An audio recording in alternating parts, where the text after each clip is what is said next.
Oi, pessoal, muito bom dia! Tá começando a nossa grande jogada. Hoje é quinta-feira, seja muito bem-vindo. 11 horas e 14 minutos. É sempre assim. Quando termina a turminha diário, já cola a turma do esporte pra gente papear, pra gente conversar, pra gente debater, pra gente resenhar. Vai ter um montão de coisa pra gente fazer aqui no programa de hoje, tá? Expectativa para os jogos do final de semana. Hoje, quinta-feira, é dia de TBT, tem gol pela Copa Sul-Americana, tem gol pela Libertadores América, tem gol pelo Campeonato Brasileiro, teve jogo do Campeonato Brasileiro, jogo atrasado, e aí a gente vai conversar sobre tudo isso também. Sobre a preparação de Ceará e de Fortaleza, no time do Ceará, atenção para os laterais, em especial para o Bruno Pacheco, do lado do Fortaleza, o retorno de Wellington Paulista, ainda bem curado da Covid-19, e aí fica com o técnico Marcelo Chamusca, né? O Chamusca é quem vai decidir, quem é que vai lá pro ataque. Vai o Wellington Paulista, vai o Bergson, quem que ele vai escolher?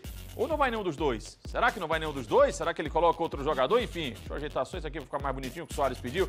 Pois é, a gente vai conversar sobre tudo isso aqui na nossa grande jogada que tá só começando. Estamos aguardando também a sua mensagem no 988999597. Eu já consigo falar com o Wilton e com o Tom Barros? Ainda não? Então daqui a pouquinho eu converso com o comandante, daqui a pouquinho eu converso também com o meu querido WB Wilton Bezerro, que joga com a verdade. Falei de Campeonato Brasileiro, né? Ontem nós tivemos um jogo atrasado do Brasileirão. Meu amigo, o São Paulo, quem é que para o São Paulo? Quem é que segura o tricolor paulista? E o Botafogo, rapaz, quem é que salva o Botafogo, hein? Resultado em que a liderança do Campeonato Brasileiro fica ainda mais dilatada para uma equipe, no caso para o time do São Paulo, e para as nossas equipes, por mais que a gente mire muito mais, por exemplo, uma vaga na Sul-Americana do que propriamente a zona do rebaixamento, mas de qualquer forma, ver o insucesso do outro no sentido de resultados, né, bom para Ceará e para Fortaleza, foi o que aconteceu com a equipe do Botafogo. Vou mostrar os gols então da vitória do São Paulo. Esse jogo estava atrasado, então essas duas equipes chegaram a 24 jogos, né, estão com 24 jogos. E a partir do final de semana, a gente começa a 25ª rodada do Campeonato Brasileiro. Fechado, pode rodar pra gente aí os gols, então, da vitória do São Paulo sobre o Botafogo por 4-0. O São Paulo jogando em casa, jogando no Morumbi, fez 1-0 com Brenner. O que esse moleque tem feito de gol? Rapaz, esse menino joga muito. Ele fez 1-0 e fez 2. Ainda no primeiro tempo, o Reinaldo fez 3. E lá na segunda etapa, o Hernanes, nesse lindo gol, nesse golaço, fechou a conta. 4 para o São Paulo, 0 para o time do Botafogo. Meu amigo, vou dizer um negócio, hein? Situação tá feia para o time do Botafogo, tá ótima para a equipe do São Paulo. Repito, né? Esse jogo estava atrasado, então essas equipes ficam agora com 24 jogos. Vamos na próxima rodada para a 25ª do Campeonato Brasileiro. Ô, Richard, tem a classificação aí? Se tiver a classificação, por favor, coloca pra gente como é que tá a classificação do Campeonato Brasileiro. Rapaz, aqui tem tudo, né? Ó, o São Paulo, 50 pontos. Impressionante, né? 7 pontos de vantagem para o Atlético Mineiro. O São Paulo aproveitou muito bem essa situação dos jogos atrasados, né? Aí foi vencendo,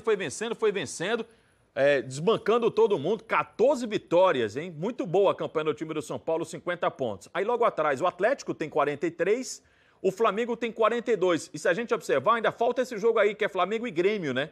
Flamengo 42, o Grêmio tem 40, como a gente tem na nossa legenda aí, ó, esse é o pessoal da Libertadores da América, pessoal que está em azul. O laranja é a pré-Libertadores da América. No momento, Fluminense e Internacional, 39 e 38, respectivamente. Logo depois, Palmeiras, 38, Santos também com 38 pontos, o Ceará é o 9º com 32 e o Fortaleza é o 10º com 30, ou seja, a distância, né, do Ceará lá para a pré-Libertadores, de 6 pontos e de 8 para o time do Fortaleza, que é o 10º colocado. E aí não mudou nada na tabela, na segunda página, que se tiver, viu, Richard, pode colocar para a gente também? A segunda página, nesse caso, não mudou nada, porque o time do Botafogo ele fica estacionado, né? Mas, em compensação, a gente vê que ele também chegou a 24 jogos, e estaciona ali com 20 pontos. E aí a gente vê o Corinthians com 30, Atlético Paranaense com 28, Bahia também 28, Bragantino também 28 e Atlético Goianiense também com 28 pontos. Aí tem o Sport com 25, é o primeiro fora da zona do rebaixamento, e a gente observa que tanto o Vasco como quem é outra equipe, não, dessa página aí é só o Vasco, né, que tem 23 jogos, tem um jogo em atraso. Então o Vasco tem 24 pontos, tem um jogo a menos, o Coritiba tem 21, o Botafogo tem 20, o Goiás tem 19 e o Fortaleza vai enfrentar o Bragantino, tá? Ó o Bragantino lá, ó, 14º colocado com 28 pontos, é o próximo jogo do time do Fortaleza, próximo jogo do Tricolor, e é jogo, como a gente fala, de confronto diretaço. confronto direto, né? 11h19, então deixa eu saudar aqui os nossos queridos companheiros comentaristas, o Wilton Bezerro, o Tom Barros, saudá-los aqui nesta manhã de quinta-feira. WB, muito bom dia. Comandante, como é que tá, Tom? Tudo bem? Bom dia. Tudo beleza, tudo tranquilo. Um abraço para você, Antero. Abraço, Wilton. Vamos nós trabalhar. Tem muita coisa pela frente. Tem Ferroviário comemorando a história do BI. Tem muita coisa boa. Tem muita coisa. Deixa eu só saudar aqui o Wilton também. WB, tudo certo? Bom dia. Bom dia, tudo certo, tudo bem? Um abraço aí pro pessoal da técnica, meu amigo Haroldo. Um abração. E olha, esse time do São Paulo, o primeiro gol do São Paulo contra o Botafogo é uma coisa para ser moldurada. O toque de bola, a precisão cirúrgica, a chegada na linha de fundo por dentro, uma pintura. E esse Brenner é que está danado. Eu, sinceramente, folgo pelo time do São Paulo, em ver o time do São Paulo dessa maneira. Porque tem um treinador chamado Fernando Diniz, que é um cara trabalhador, inteligente, pouco tempo como treinador, num país onde o sujeito tem que ter um título para oferecer. Ganhou o quê? É a pergunta que se faz. Foi campeão quando? É a pergunta que se faz. E realmente o Fernando Diniz, ele tem experimentos dentro do futebol. Muito difícil quando você tem uma coisa diferente para apresentar, parece que você assusta. E ele vem lutando, sabe, para implementar o que ele pensa, como ele vê futebol. E esse time do São Paulo, não estou dizendo que está garantido o título, dá prazer da gente ver jogar, apesar de alguns sinões. E o Botafogo afundando, infelizmente.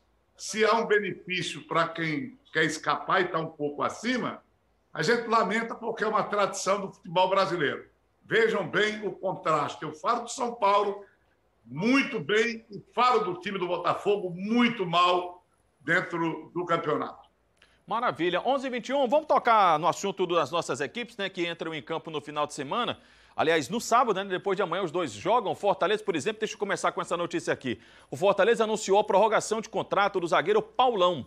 O Paulão prorrogou o seu contrato com a equipe do Fortaleza até o fim da temporada, estendeu o seu vínculo. Já o goleiro Marcelo Boeck e o lateral direito Gabriel Dias, a gente já coloca o Gabriel como lateral, né? Tem os contratos se encerrando neste mês e ainda não acertaram a renovação contratual. O do Gabriel Dias é no final do mês e o do Boeck termina agora dia 15. Então tem esses dois jogadores ainda com o contrato a se resolver com a equipe do Fortaleza, que o Fortaleza ainda não definiu, mas certamente deve renovar com esses dois jogadores. Aí tem que ver só se o vínculo vai ser mais longo, se vai ser só até o final do campeonato. Bom, e o Wellington Paulista, recuperado da Covid-19, retornou aos treinamentos, ainda bem, isso é muito bom a gente ver a saúde do atleta, né? Assim, qual deve ser a opção de ataque do Chamusca para o jogo contra o Bragantino? Duas oportunidades como titular no comando de Chamusca. Que o Marcelo optar por me colocar, eu vou ter que estar à disposição, venho treinando bem. Contra o São Paulo, uma derrota. Diante do Corinthians, um empate sem gols. Mas Bergson, já apelidado pela torcida como Berg Show, teve seus dias de glória. Na partida contra o Botafogo, ele saiu do banco para garantir a vitória. 2-1 no placar. Diante do Atlético Paranaense, o Fortaleza não venceu, mas teve o gol dele. Na oportunidade, o Bergson também saiu do banco de reservas. Contra o Bahia, o atacante bem marcou. Na época, o tricolor não conseguiu resultado positivo. Marconi Montenegro comandava a equipe. Nesses últimos jogos, as oportunidades que o Bergson teve foi no decorrer da partida na vaga de Wellington Paulista. No comando de Chamusca, o atacante atuou como titular porque o WP9 ficou ausente para se tratar da Covid-19. O camisa 9 está de volta aos treinos, recuperado. E aí surgia aquela questão, será que o técnico Marcelo Chamusca vai optar pelo retorno de Wellington Paulista neste confronto contra o Bragantino? Ou seguirá com o Bergson no ataque? O Chamusca me conhece bem, acho que também o torcedor e o pessoal que acompanha o futebol também conhece bem as características. Na escolha de um ou de outro, o que o tricolor precisa é afinar a pontaria, já que a última vez que o ataque marcou foi no empate contra o Goiás, com o Wellington Paulista. No resumo geral, atualmente, o elenco de Chamusca tem o terceiro pior ataque da competição. Ele tem cobrado a gente bastante nisso. Além de ter cobrado, ele está botando em prática isso nos treinamentos, tá orientando, está pedindo para a gente ter mais capricho na hora de terminar as jogadas. Você só pode escolher um, Bergson ou Wellington Paulista? Tonzinho, tá me ouvindo? Oi. Tá. Não, eu escolheria realmente o Wellington Paulista, até pela trajetória de mais tempo no clube, mais entrosado. O Bergson chegou muito bem, faço questão de frisar. Saiu do Ceará, no chamado de Sene, e foi entrando e foi fazendo gol, e foi buscando a sua afirmação de uma forma muito rápida até. Tem qualidade, mostra serviço. Mas pela história, eu acredito que o melhor ainda seria exatamente o Wellington Paulista para esse jogo contra a equipe do Bragantino. É a visão que eu tenho. Eu achei interessante o Bergson dizendo a cobrança que o Chamusca está fazendo. Aquilo que foi alvo do comentário de ontem. Nós falamos que não existia questão tática como defeito, porque o time estava criando e estava chegando. Problema na finalização, é no botar a bola para dentro, é no pé que balança a rede. Ele chamou a atenção do Bergson. Claro, se chamou a atenção do Bergson, deve ter chamado também do Hérito e dos demais, que é o problema do Fortaleza. Se tem a defesa consistente, o ataque é oscilante. Então, nesta parte, me parece certo o Chamusca. Mas, na minha preferência, eu começaria com o Wellington Paulista. E você, Wilton? Olha, inclusive eu quero saudar aqui o meu querido Tom Barros e a Denise, né, que está de volta. A gata show. No início do programa, a gente entrou logo no assunto direto. Então, saravá para quem é de Saravá. Tom Barros, a Denise, um abraço. Olha, interessante, eu estava há poucos instantes aqui fazendo um rascunho sobre um assunto. As duplas que acabaram dentro do futebol brasileiro. Um fato interessante. Os esquemas foram mudando e as duplas foram desaparecendo. Hoje, o centroavante, por exemplo, em muitas oportunidades, ele é um solitário. É o maior abandonado, como eu tenho dito. Nós tivemos Henrique e Dida, no Flamengo, Coutinho e Pelé, no time do Santos. Quem não se lembra disso, né? Tivemos Maradona com o Careca, no time do Napoli. Nós tivemos muitas duplas famosas no futebol brasileiro. Muitas, é porque realmente a memória não está me ajudando. E, de repente, os esquemas foram mudando, 4-3-3, depois do 4-2-4, depois aí vem a história de 5 no meio-campo e só um no ataque, é o número 1. E isso, naturalmente, dificulta as coisas. Mas esse aspecto é interessante porque está voltando. Jogar com dois... Bebeto Romário na Copa, não podemos, naturalmente, esquecer. Ivan Carioca e Gildo, aqui no futebol cearense, eram duplas infernais. Sempre tinha um que trabalhava mais pelo outro. Mas isso está voltando, aos poucos está voltando. É apenas um detalhe com relação ao Fortaleza, que tem usado 2 centroavantes. Os senhores perceberam, o Wellington Paulista está jogando com o David, o próprio Bergson joga com o David em campo. É uma ideia, não sei se o Chamusca vai aprovar a coisa. No caso do Bergson, ele está necessitando de uma autoafirmação. Uma autoafirmação. Ele não consegue ter uma camisa nova para dizer que é dele. Isso aqui é minha, eu estou jogando, eu entro de saída. Não. Ele entra em bocados. Às vezes ele é a grande solução e às vezes ele é uma grande negação. Então, isso precisa ser corrigido para o bem dele e do time do Fortaleza, porque é um contraste, hein? Fortaleza é 10º colocado, está entre os 10 mais. E tem um ataque que é considerado pífio em termos de marcação. Mas essa história de poucos gols, ela conta também momentos de sucesso. O Fluminense de 59 com Zezé Moreira, quando ganhava de 1-0, era goleada. E ele foi campeão carioca. E naquele tempo era time bom pra caramba, viu, Antero? E a gente teve mais recente também, viu, Wilton? O próprio Corinthians do Carille, o São Paulo do Muricy, não eram equipes que faziam muitos gols, não, né? E o Wilton até... Eu tô pegando a sua palavra de ontem, a sua frase de ontem, viu, Wilton? Não é que o Fortaleza faz poucos gols, não. O Fortaleza perde muitos gols. Peguei essa palavra e tô pegando essa frase aí e tô usando. 11h28, Antero sobre o Ceará. Sobre o Ceará a gente fala daqui a pouquinho. Ah, o Tom levantou o dedinho aqui, rapidinho. Peraí, o comandante levantou o dedo aqui. Diga... Rapidinho, só para pedir socorro ao Wilton Bezerra, ele falou em duplas do Campeonato Brasileiro e tal. Como era o nome do casal 20 que fez sucesso no Fluminense, o Washington e Assis. O Washington e Assis. Pronto. Tem muitas duplas, né? Agora o futebol vai mudando, e alguém tem que pagar o pato, né? Alguém tem que pagar o pato. Porque todo centroavante hoje está reclamando da solidão, né? Solidão não é legal, não. Agora vocês sabem qual é a melhor dupla? Hoje? O Wilton Bezerra e Tom Barros. Ora, mas eu nem ia dizer. Ora, rapaz. Só aí, Tom Barros. Vamos pro intervalo, a gente volta já. Segura aí. Volta com a nossa grande jogada de segunda a sábado, o nosso encontro marcado sempre às 11h15 da manhã, depois da turminha diária. Estou sempre por aqui com o Wilton, com o Tom Barros, a querida Denise Santiago, que está de volta das suas férias, 60 dias, teve uma passagem pelas Bahamas, Dubai e tal, e está de volta ao nosso convívio, ao nosso dia a dia. 11h34, a gente falou no primeiro bloco sobre o Fortaleza. Agora é hora da gente falar sobre o Ceará, que também joga depois de amanhã, joga em casa contra o Atlético Goianiense, apostando muito nos seus laterais. O ataque alvinegro vive um bom momento na competição. O apoio dos laterais pode ser uma saída para ajudar o ataque. Há outro ponto a se comemorar: a regularidade. Pacheco é o segundo atleta que mais esteve em campo este ano. Foram 47 jogos, fica atrás só do Fernando Praz, que já atuou em 51 oportunidades. Por onde eu passo, eu tenho...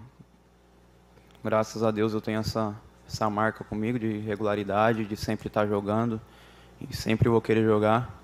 Os gols ainda não saíram. Claro que muitas das vezes um ou outro jogador acaba se destacando com gols, né? Mas aí tem um conjunto todo atrás, né? E por falar dessa turma lá atrás, é um setor que necessita de ajustes. Já são 34 gols tomados, resultando na quarta pior defesa. Mas a chamada de atenção do Guto vem mostrando resultado. Nos últimos 2 jogos foi apenas um gol tomado. Tem sim a melhorar, sempre tem que melhorar, sempre podendo evoluir. Evolução, essa é a esperança depois de uma semana cheia de trabalho. No sábado, o Alvinegro pretende aumentar a marca dos gols, sem esquecer da consistência do sistema defensivo. Todo jogo do Campeonato Brasileiro é jogo difícil. A gente não pode desprezar o adversário, mas para a gente buscar algo grande na competição, buscar sempre a primeira parte da tabela, a gente tem que pontuar, a gente tem que buscar as vitórias, ainda mais jogando dentro de casa contra um adversário que é confronto direto. O sentimento é esse. Deixa eu falar aqui com o Wilton. Ô Wilton, a sensação que a gente tem é que o Bruno Pacheco meio que pegou no tranco, né? Ele começou mais ou menos, aí o Ceará foi lá, buscou o Alisson da equipe do Oeste, tinha o Kelvin, um garoto ali que está, inclusive, jogando em outra função, aliás, na função de origem dele, que é meio. Mas o Bruno Pacheco aí também, quando ele pegou, não tem outro, né? Ele acabou a história, né? Pois é, rapaz. Quando ele chegou, pareceu assim um futebol muito comum. Sabe, um pouco burocrático até, por que não dizer. E hoje todo mundo sabe perfeitamente, aí eu vou entrar na conversa do treinador Guto. Os alas eles armam. Os alas passaram a ter um papel importante dentro de um esquema de jogo. Não é só passar, receber e cruzar. É elaborar a jogada. Os alas, eles têm, naturalmente, essa função também. E quem está fazendo esse vai e vem e tendo um pouco mais de crânio para elaborar a jogada, para urdir a jogada, é o Bruno Pacheco. Além disso, tem se apresentado um jogador muito firme na marcação, com uma capacidade incrível para aguentar o repuxo. Porque todos nós sabemos que essa mudança, as funções foram alteradas, quem joga pelos lados dá o famoso beijo na girafa. O que é o beijo na girafa? É como o macaco vai lá em cima, dá o beijo na girafa e volta. O percurso não é pequeno. Todo mundo sabe disso. Ir e voltar na girafa para beijá-la é a função que exerce o lateral. Pelo lado direito, tem acontecido um problema, porque até hoje, apesar de toda a boa vontade, agora é que o Samuel está verdadeiramente entrando naquele ritmo apreciado por todos nós. Embora o nosso Xavier ele use mais o vigor do que propriamente, sabe, a massa cinzenta. Ele usa mais a massa muscular do que a massa cinzenta, mas está entrando nos eixos. Então, eles são importantes. Os alas hoje são importantes na elaboração da jogada. E o Ceará, com muita sorte, tem agora o Bruno Pacheco dentro de um nível muito bom. A gente até pontuou no nosso off a ausência dos gols marcados, né, pelo Bruno Pacheco. Ele até estava falando que não, realmente eu estou em busca do meu primeiro gol e tal. Mas quando o atleta faz a função dele, como é o caso do Bruno Pacheco, do Samuel Xavier, ninguém nem lembraria muito disso, né? Até porque não é a principal função dele. E no demais, né, Tom? As coisas estão caminhando tranquilamente, né? É verdade. Eu vejo assim, o Bruno Pacheco, ele foi alvo até de críticas em determinado momento, onde ele não produziu aquilo que se esperava. Eu lembro demais as opiniões desfavoráveis, mas gradualmente ele conseguiu, como disse o claro comentarista Wilton Bezerra, ele conseguiu dar um ritmo de trabalho bom ao seu setor. Está faltando essa parte, não apenas da elaboração. Por exemplo, nós temos laterais praticamente goleadores, e ainda está faltando isso com relação ao Bruno Pacheco. Mas acredito que, dentro deste avanço que tem significado a melhoria de seu trabalho, quem sabe possa até acontecer nessas próximas jornadas. Bom, hoje é quinta-feira e, como todo mundo sabe, toda quinta-feira a gente traz aquele tradicionalíssimo TBT. É o TBT do Tom Barros. E hoje é uma lembrança de comemoração, uma lembrança de títulos. Roda para a gente aí, Recheado.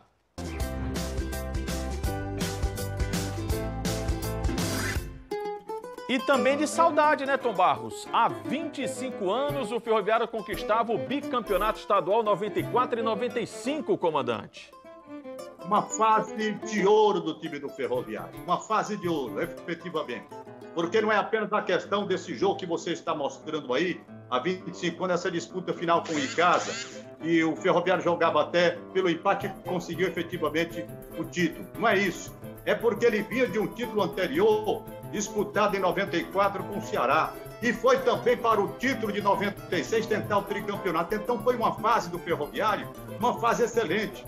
Uma fase imortal, digamos assim. O Evandro Gomes, que ontem fez o lançamento do livro dele, Crônicas Corais, ele fala exatamente sobre essa apoteose que foi a conquista do bicampeonato Ferroviário.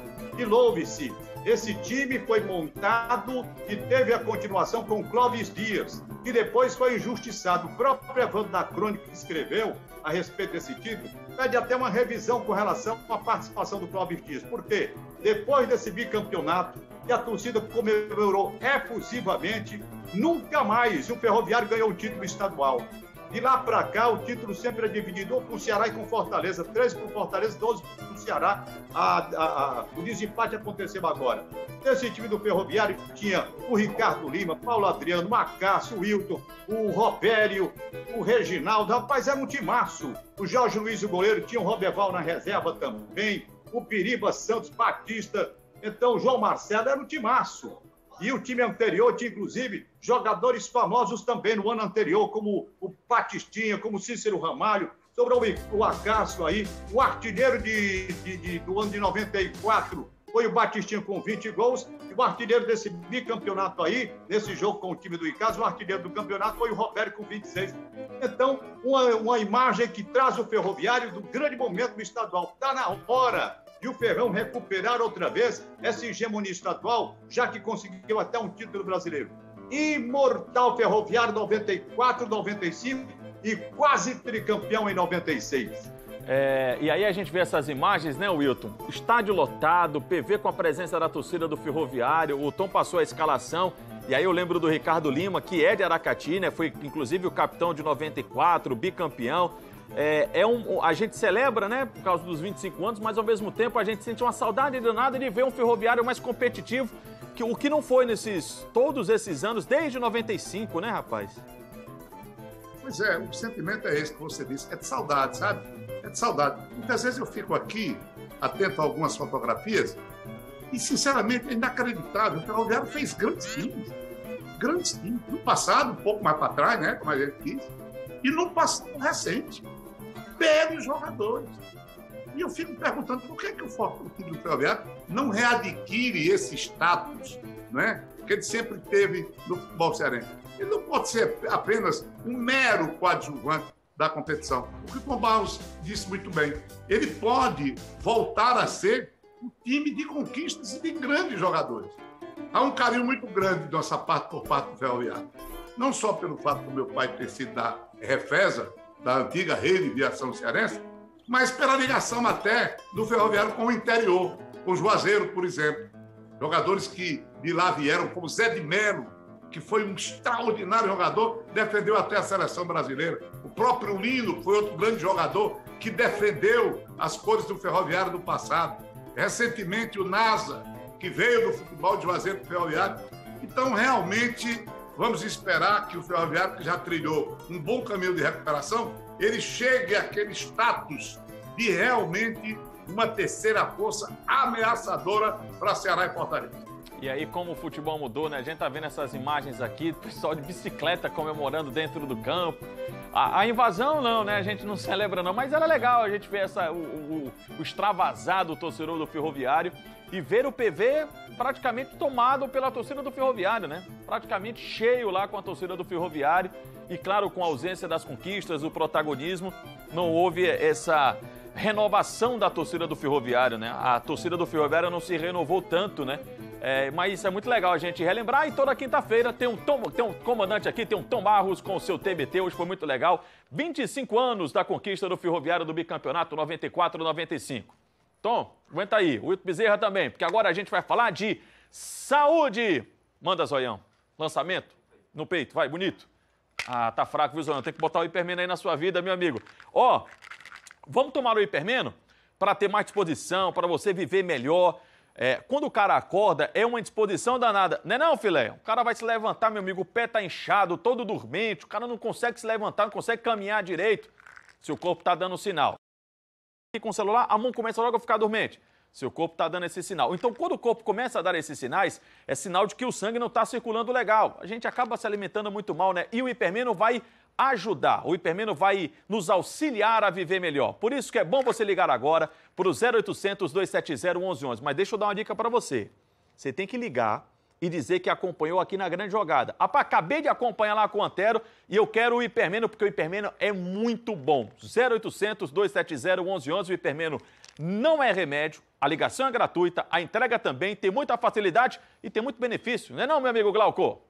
Opa, pode deixar comigo que saúde eu entendo. Há mais de 10 anos levando saúde para a família brasileira. Você que está em casa, o Natal está chegando. Quer um presente melhor do que saúde para os seus familiares? Leve saúde para sua mãe, leve saúde para o seu pai, leve saúde para os seus avós. Afinal, eles tanto que cuidaram de vocês, agora está na hora de você cuidar dele. Leve saúde para a sua mesa diariamente. Por quê? Hipermeno vai ativar a circulação sanguínea. Ativando a circulação sanguínea, ele vai estar auxiliando em problemas de doenças cardiovasculares, mãos que vivem formigando, pés vivem dormente, latejando, o joelho consegue nem dobrar direito, hipermeno. E a memória anda fraca, hipermeno. Você que está em casa, tome uma atitude, tire essa vida antiga da sua vida atual. Queira mais disposição, queira mais qualidade de vida, queira hipermeno. Tá em casa? Tá esperando o quê? Ligue agora e peça o seu. 0800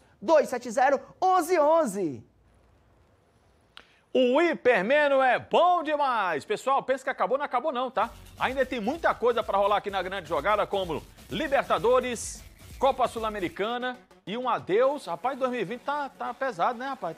Eu sei que a gente não pode botar a culpa no ano não, mas o momento tem que melhorar. Mais um adeus a um ídolo mundial do futebol. Aguenta aí que a gente volta já.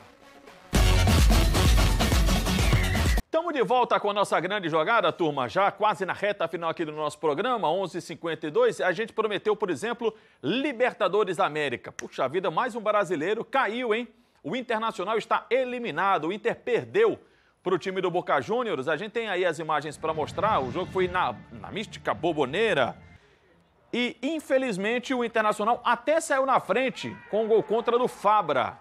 Mas aí na decisão por pênaltis, o Peglow, na hora das alternadas, ó, ele perdeu. E, Tom Barros, rapaz, fiquei com dó danada, rapaz. O Peglow chorou muito, o garoto aí do Internacional. Chorou bastante, né, ao final do jogo com essa eliminação do Internacional. O Boca segue, né? Até, não vou dizer surpreendente, né? Mas o Internacional foi um danado, porque ele tinha perdido o primeiro jogo. E aí, nesse jogo da volta, ele acabou vencendo lá na Boboneira. E, infelizmente, caiu mais um brasileiro. Esse jogo ainda era das oitavas de final, viu, comandante? Porque foi aquele jogo atrasado devido à morte do Maradona. Isso. Mas tem um detalhe que eu achei importante. Foi o grupo todo se reunir e dar solidariedade ao garoto que está vindo das bases e surgindo como promessa, não é?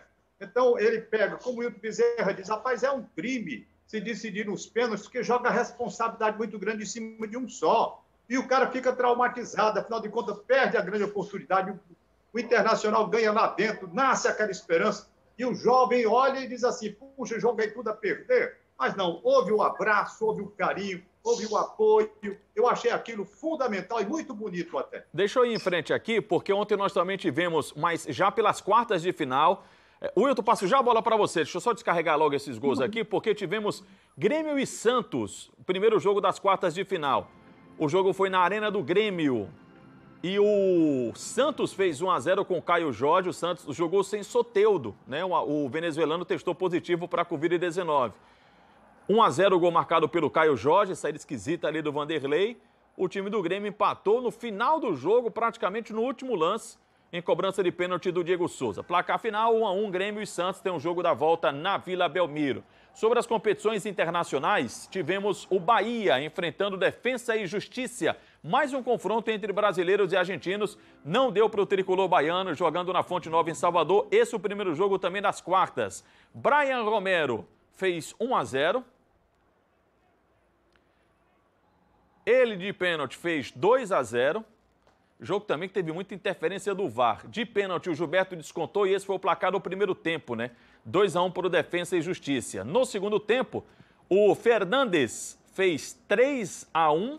O Bahia ainda conseguiu descontar com o Matheus Bahia, mas ficou por aí mesmo, 3-2 para o Defensa e Justiça. E teremos o jogo de volta na próxima semana. Ô Wilton, para eu passar a bola para você, acho que você quer falar do Internacional, mas eu já queria passar a bola para você também com um outro assunto, porque eu quero a opinião de vocês dois. Porque o mundo do futebol se despede de mais um grande jogador. E esse jogador que fez o Brasil chorar em uma das gerações mais incríveis da nossa seleção, o ex-atacante Paolo Rossi, faleceu, italiano, que marcou 3 gols na eliminação do Brasil em Copa do Mundo, seu Wilton Bezerra. O tempo é escasso do programa, a gente sabe, tempo é ouro em televisão. E antes que o tempo realmente se acabe, eu gostaria aqui de fazer um registro, que é a treinadora de um time chamado Bezerrada, ela está aniversariando hoje, Araci Cordeiro de Oliveira Bezerra. E ela é quem manda nesse time, certo? Sem o seu sustentáculo, a gente já estaria na 2ª divisão. Um abraço, portanto, para ela. Agora, interessante, meu querido Antero, é que a gente acaba adorando os nossos carrascos. O Brasil tem essa coisa interessante, é como se o gol desse pessoal doesse menos. O Paulo Rossi sempre foi muito bem recebido no Brasil, tratado com admiração, embora tenha sido o nosso carrasco na Copa. Em 1966, quando nós fracassamos da Inglaterra, o nosso carrasco contra a Hungria foi um jogador chamado Albert, o craque da Copa. Talvez até o artilheiro, não sei bem. E ele veio para o Brasil, jogou 2 partidas pelo Flamengo, foi uma festa. O Gigia, que nos liquidou na Copa de 50, também era recebido aqui com reverência. Interessante isso, eu acho que isso, o nome disso é esportividade. E o Paulo Rossi, o Bambino d'Oro, realmente foi muito cedo, né? 60 e poucos anos, incrível um negócio desse. E esse jogador é interessante, porque aqueles 3 gols contra o Brasil deram ao time da Itália a capacidade de ganhar aquela Copa. E ele não parou mais de fazer gol. Lamentável, tomara que esse 2020 termine, porque o que ele tem trazido de notícia ruim, de acontecimento infausto, não é brincadeira, viu, Ampere? Um minutinho para a gente encerrar, quero só a sua palavra também, comandante. É lamentável a perda do Paulo Rossi, morreu muito novo. Ele esteve no Maracanã fazendo documentário e até brincou muito com os brasileiros. Ele colocou a bola na marca do pênalti já nesse novo Maracanã. Bateu, fez 1-0, pegou a bola todo de paletó. Botou de novo na marca, bateu e fez o 2º gol. Botou a marca do pênalti, bateu, fez o 3º gol e saiu se abrindo para todo mundo do carrasco do Brasil. Isso no Maracanã, todo mundo festejando, como disse o Hilton Alegre. É lamentável, um grande ídolo do futebol mundial, Paulo Rossi. Rapaz, muitos assuntos, muita coisa boa pra gente conversar, mas o tempo tá acabando. Tom Barros, muito obrigado. Wilton Bezerra também. Amanhã a gente volta às 11h15. Um grande abraço, obrigado pela companhia de todos vocês. As letrinhas vão já subir e daqui a pouco, já estão subindo. Daqui a pouquinho tem Gleicinho, que é a grande atração do programa mesmo. E o resto é o resto. Até amanhã.